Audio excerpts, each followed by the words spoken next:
ಕೊಟ್ಟಿ ದಾಖಲೆ ಸೃಷ್ಟಿಸಿ ಪರಿಶಿಷ್ಟ ಜಾತಿ ಜಮೀನುಗಳನ್ನು ಕಬಳಿಸಿದವರ ವಿರುದ್ಧ ಗೋಕಾಕ್ ಬಸವೇಶ್ವರ ವೃತ್ತದಲ್ಲಿ ಮಾನವ ಸರಪಳಿ ನಿರ್ಮಿಸಿ ಕೊಟ್ಟಿ ದಾಖಲೆ ಸೃಷ್ಟಿಸಿದ ಆನಂದ್ ಗೊಟಡಗಿ ಮತ್ತು ಸಹಚರರ ಭಾವಚಿತ್ರಕ್ಕೆ ಬೆಂಕಿ ಹಚ್ಚಿ ಆಕ್ರೋಶ ವ್ಯಕ್ತಪಡಿಸಿ ಅವರ ವಿರುದ್ಧ ಪ್ರತಿಭಟನೆ ಮಾಡಿದರು. ಕೊನ್ನೂರು ಗ್ರಾಮದ ಸರಹದ್ದಿಯಲ್ಲಿ ಬರುವ ಕೊನ್ನೂರು ಶಿವಾಪುರ ಜಮೀನು ಸರ್ವೆ ನಂಬರ್ 387/A ಯಿಂದ Z ವರೆಗೆ ಜಮೀನುಗಳನ್ನು ಘನ ಸರ್ಕಾರ ಸನ್ 1938ರಲ್ಲಿ ನೀಡಿತ್ತು. ಜಮೀನಿನ ಮಾಲೀಕರಿಗೆ ಗೊತ್ತಿಲ್ಲದೆ ಬಾಂಡ್ ರೈಟರ್ ಆನಂದ್ ಗೊಟಡಗಿ ಹಾಗೂ ಅವನ ಸಹಚರರು ಸೇರಿ ಕೊಟ್ಟಿ ದಾಖಲೆಗಳನ್ನು ಸೃಷ್ಟಿಸಿ 4 ಜನ ಜಮೀನುಗಳನ್ನು ತಮ್ಮ ಹೆಸರಿನಲ್ಲಿ ನೋಂದಾಯಿಸಿಕೊಂಡಿದ್ದರು. ಜಮೀನು ವಾಪಸ್ ನೀಡಿ ಆನಂದ್ ಗೊಟಡಗಿಯನ್ನ ತಕ್ಷಣ ಬಂಧಿಸುವಂತೆ ಬಸವೇಶ್ವರ ವೃತ್ತದಿಂದ ತಹಸೀಲ್ದಾರ್ ಕಚೇರಿಯವರೆಗೆ ಜಮೀನು ಕಳೆದುಕೊಂಡ ನೂರಾರು ನಿರಾಶ್ರಿತರು ಪಾದಯಾತ್ರೆ ಮಾಡುವ ಮೂಲಕ ತಹಸೀಲ್ದಾರರಿಗೆ ಮನವಿ ನೀಡಿದರು.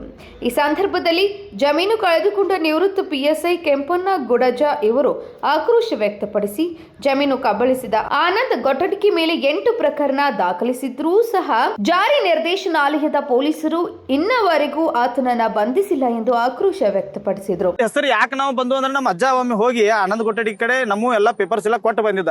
ಹಂಗ ದಯಮಾಡಿ ನಿಮ್ಮ ಕೈ ಮುಗಿದು ಹೇಳ್ತಾನೆ ನಾನು ಜನರಿಗೆ, ಈತನ ಕೈಯಾಗ ಯಾವ ಪೇಪರ್ಸ್ಗಳನ್ನು ಕೊಡಬೇಡ್ರಿ ನೀವು. ಯಾಕಂದ್ರೆ ನಮ್ಮ ಅಜ್ಜ ಕೊಟ್ಟು ಬಂದ, ಒಬ್ಬ PSI ಕೊಟ್ಟು ಬಂದ, ಹಿಂಗೆ ವಂಚನೆ ಮಾಡಿದಾನಂದ್ರೆ ಇವ ಇನ್ನು ಜನಸಾಮಾನ್ಯರ ಗತಿ ಏನು? ಮತ್ತು ನಮ್ಮ ಕೊನ್ನೂರು ಗ್ರಾಮದಾಗ ಆಕಾರ ಅಂತೇಳಿ ಭೂಮಿಗಳು ಏನು ಮಾಡಿದಾರಲ್ಲ ಅದು ರದ್ದುಪಡಿಸ್ಬೇಕು. ಯಾಕಂದ್ರೆ ನಮ್ಮ ಸಮುದಾಯಕ್ಕೆ ಸೇರಿದಂಥ 387/A ದಿಂದ Z ವರೆಗೂ ಇದೇಗ ಒಬ್ಬ ಬಂದಿದ್ದ ಪ್ರತಿಭಟನೆಗೆ, ನಾವು ಪ್ರತಿಭಟನೆ ಕರೆ ಕೊಟ್ಟಾಗ ಒಬ್ಬ ಬಂದಿದ್ದ. ಆ ವ್ಯಕ್ತಿ ಏನು ಹೇಳಿದಂದ್ರೆ, ಅಣ್ಣ ನಮ್ಮದು ಹಿಂಗಾಗೈತೆ ಅಂದ್ರೆ ಈ ವ್ಯಕ್ತಿ ಎಷ್ಟು ಮಾಡಿರ್ಬೇಕಪ್ಪ. ಅದಕ್ಕಾಗಿ ನಾವು ಕೂಡಲೇ ತಹಸೀಲ್ದಾರ್ ಅವ್ರಿಗೆ ವಿನಂತಿ ಮಾಡ್ಕೋತು. ಮತ್ತು PTCL ಕಾಯ್ದೆಯನ್ನು ಉಲ್ಲಂಘನೆ ಮಾಡಿದಾನು. SC/ST ಸಮುದಾಯಕ್ಕೆ ಭಾಳ ಅನ್ಯಾಯ ಆಗೈತಿ. ಈ ಆನಂದ್ ಗೊಟಡಗಿನ ಮತ್ತು ಆತನ ಸಹಚರನ ತಕ್ಷಣ ಅರೆಸ್ಟ್ ಮಾಡುವಂಥ ಕೆಲಸ ಆಗಬೇಕು. ಇಂಥ ಪ್ರಕರಣಗಳ ತನಿಖೆ ಆಗಬಾರ್ದಂತೇಳಿ ನಾವು ವಿನಂತಿ ಮಾಡ್ಕೋತೀವಿ. ಈಶ್ವರ್ ಮಾರುತಿ ಗುಡಜ್ರಿ. ಇನ್ನು ಜಮೀನು ಕಳೆದುಕೊಂಡ ಧನ್ಯಕುಮಾರ್ ಮೇಗೇರಿ, ಈಶ್ವರ್ ಗುಡಜ, ಅಶೋಕ್ ಲಗಮಪ್ಪ, ಗೋಳು ಮಂಜುಳಾ, ರಾಮಗಾನಟಿ ಇವರು ಜಮೀನು ಕಬಳಿಸಿದವರ ವಿರುದ್ಧ ಹರಿಹಾಯ್ದು ತಹಸೀಲ್ದಾರ್ ಇವರು ಆನಂದ್ ಗೊಟಡಗಿ ಮತ್ತು ಸಹಚರರನ್ನ ಬಂಧಿಸಿ ಅವರ ಬಾಂಡ್ ರೈಟರ್ ಪರವಾನಗಿಯನ್ನು ರದ್ದು ಮಾಡಬೇಕೆಂದು ಒತ್ತಾಯಿಸಿದರು. ಇಲ್ಲದಿದ್ದರೆ ಮುಂದಿನ ದಿನದಲ್ಲಿ ಜಿಲ್ಲೆಯಾದ್ಯಂತ ಹೋರಾಟ ಮಾಡುವುದಾಗಿ ಎಚ್ಚರಿಕೆ ನೀಡಿದರು. ಜಮೀನನ್ನ ಮಾರಾಟ ಮಾಡಿ ಇಲ್ಲಿ ನರಗುಂದವರಿಗೆ ಮಾರಾಟ ಮಾಡ್ಯಾನ. ಬೇರೆದವ್ರನ್ನ ನಮ್ಮ ಹೆಸರ ಮೇಲೆ ನಿಲ್ಲಿಸಿ ಅದನ್ನ ಸಬ್ ರಿಜಿಸ್ಟರ್ ಅಲ್ಲಿ ನೋಂದು ಮಾಡಿಸಿ ಅದನ್ನ ಮಾರಾಟ ಮಾಡ್ದ. ಮತ್ತೆಲ್ಲ ಫೇಕ್ ಆಧಾರ್ ಕಾರ್ಡ್ ಇವೆಲ್ಲ ಸೃಷ್ಟಿ ಮಾಡ್ಯಾನ.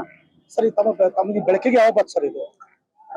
ನನಗೆ ನಾನು PSI ಅಂತ ನೌಕರಿ ಮಾಡಿ ರಿಟೈರ್ಡ್ ಆದ ನಂತರ ನಂಗೆ ಡಿಸೆಂಬರ್ 2024ರಲ್ಲಿ ನನಗೆ ಬೆಳಕಿಗೆ ಬಂತು. ಆದ್ರೆ ಇದ್ರನ್ನ ಎಲ್ಲಾ ಕಾಗದ ಪತ್ರಗಳನ್ನು ತೆಗಿಸಿ ನಂತರ ಇವತ್ತು ಕೊಟ್ಟಿ ದಾಖಲೆಗಳನ್ನು ಸೃಷ್ಟಿಸಿ ದಲಿತರ ಜಮೀನುಗಳನ್ನು ಕಬಳಿಸಿದಂಥ ನೀಚ, ದುರಳ, ದುರಂಕಾರಿ ಆನಂದ್ ಗೊಟಡಗಿ ಇವರ ವಿರುದ್ಧ ಒಂದು ಪ್ರತಿಭಟನಾ ಕಾರ್ಯಕ್ರಮವನ್ನು ಹಮ್ಮಿಕೊಂಡಿದ್ದೀವಿ. ಈ ಪ್ರತಿಭಟನೆ ಕಾರ್ಯಕ್ರಮದ ಮುಖ್ಯ ಉದ್ದೇಶ ಈ ಆನಂದ್ ಗೊಟಡಗಿ ಮತ್ತು ಸಹಚರರು 1938ರಲ್ಲಿ ಸರ್ಕಾರದಿಂದ ದಲಿತರಿಗೆ ಮಂಜೂರಾದಂಥ ಈ ಜಮೀನುಗಳನ್ನು ಅದನ್ನು ಈ ಕೆಲವು PTCL ಆ್ಯಕ್ಟ್ಗಳನ್ನು ಉಲ್ಲಂಘನೆ ಮಾಡಿ ಮತ್ತು ದಲಿತರನ್ನು ಹೆದರಿಸಿ ಬೆದರಿಸಿ ಖರೀದಿ ಮಾಡಿಕೊಂಡು ಈ PTCL ಆ್ಯಕ್ಟನ್ನು ಉಲ್ಲಂಘನೆ ಮಾಡಿದ ತರುವಾಯ ಮತ್ತು ಆನಂದ್ ಗೊಟಡಗಿ ಮೇಲೆ ಸುಮಾರು 8 ಗಂಭೀರ ಆರೋಪಗಳಿವೆ. ಅವು ತನಿಖೆ ಹಂತದಲ್ಲಿದೆ. ಆಮೇಲೆ ಈಗ ನಮ್ಮ ಗುಡಜ ಕೆಂಪಣ್ಣವರ ಪ್ರಕರಣದಲ್ಲಿ ಆರೋಪಿಗೆ ಜಾಮೀನು ಕೂಡ ರದ್ದಾಗಿದೆ. ಜಾಮೀನು ರದ್ದಾದರೂ ಕೂಡ 1 ತಿಂಗಳಾದರೂ ಕೂಡ ಪೊಲೀಸರು ಇನ್ನೂವರೆಗೆ ಬಂಧಿಸಿಲ್ಲ. ಇವತ್ತು ಅವನ್ನ ಕೂಡಲೇ ಬಂಧಿಸಬೇಕು, ದಲಿತರಿಗೆ ನ್ಯಾಯ ಕೊಡಿಸ್ಬೇಕಂತ ನನ್ನಲ್ಲಿ ಕಳಕಳಿ. ಸರ್, ಒಂದು ವೇಳೆ ತಾವೇನಾದ್ರು ತಮ್ಮ SC/ST ಸಮಾಜದಿಂದ ಜಮೀನುಗಳ ಕಬ್ಜಾ ತೋರಕ್ಕೆ ಏನು ಪ್ರಯತ್ನ ಪಟ್ಟರೆ ಹಂಗೆ ಸರ್? ಅಲ್ಲ, ನಾವು ಈಗಾಗಲೇ ಈಗೇನು ದಲಿತರ ಜಮೀನು ತಗೊಂಡಿದ್ದಾರಲ್ಲ ಅವರಿಗೆಲ್ಲ ನಾವು ಮನವಿನೂ ಮಾಡ್ಕೊಂಡ್ವಿ, ಆಮೇಲೆ ರಿಕ್ವೆಸ್ಟ್ ಮಾಡ್ಕೊಂಡ್ವಿ. ಆಮೇಲೆ ಈಗ ಅವ್ರು ಏನು ಮಾಡತ್ತಾರಂತಂದ್ರೆ ನಮ್ಮ ಎಲ್ಲ ದಲಿತರನ್ನ ಹೆದರ್ಸತ್ತಾರ, ಬೆದರ್ಸತ್ತಾರ. ಹೀಗಾಗಿ ನಮಗೆ ಸ್ವಲ್ಪ ಒಂದು ಕಷ್ಟ ಆಗ್ತದೆ. ಅದಕ್ಕೆ ಸರ್ಕಾರ ಇದರಲ್ಲಿ ಮುತುವರ್ಜಿ ವಹಿಸಿ ನಮ್ಮ ದಲಿತರಿಗೆ ಜಮೀನು ವಾಪಸ್ ಕೊಡುವಂತ ಆಗಬೇಕಂತ ನಾನು ಕಳಕಳಿಯಿಂದ ವಿನಿಸ್ತೇನೆ. ಅಶೋಕ್ ಲಗಮಪ್ಪಗಳು. ಈ ಸಂದರ್ಭದಲ್ಲಿ ಶೇಖರ್ ಕೊನ್ನೂರು, ಮಯೂರ್ ಗುಡಜ, ಶಿವಲಿಂಗ ಮಲ್ಲಪ್ಪಗೋಳ್, ಗೋವಿಂದ್ ಕಳಿಮನಿ, ಸಂದರವ ಕಟ್ಟಿಮನಿ ಸೇರಿದಂತೆ ನೂರಾರು ಪರಿಶಿಷ್ಟ ಜಾತಿಯ ನಿರಾಶ್ರಿತರು ಭಾಗಿಯಾಗಿದ್ದರು. Manohar Megeri, KMM news, Gokak.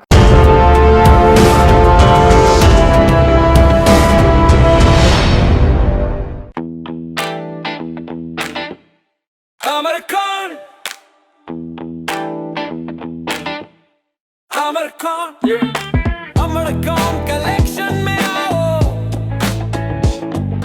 नई वैरायटी यहाँ पाओ, सबके लिए कपड़े हैं खास, अमरकॉन में खुशियां हैं पास, अमरकॉन। अमरकॉन कलेक्शन, खड़े बाजार, बेलगाम।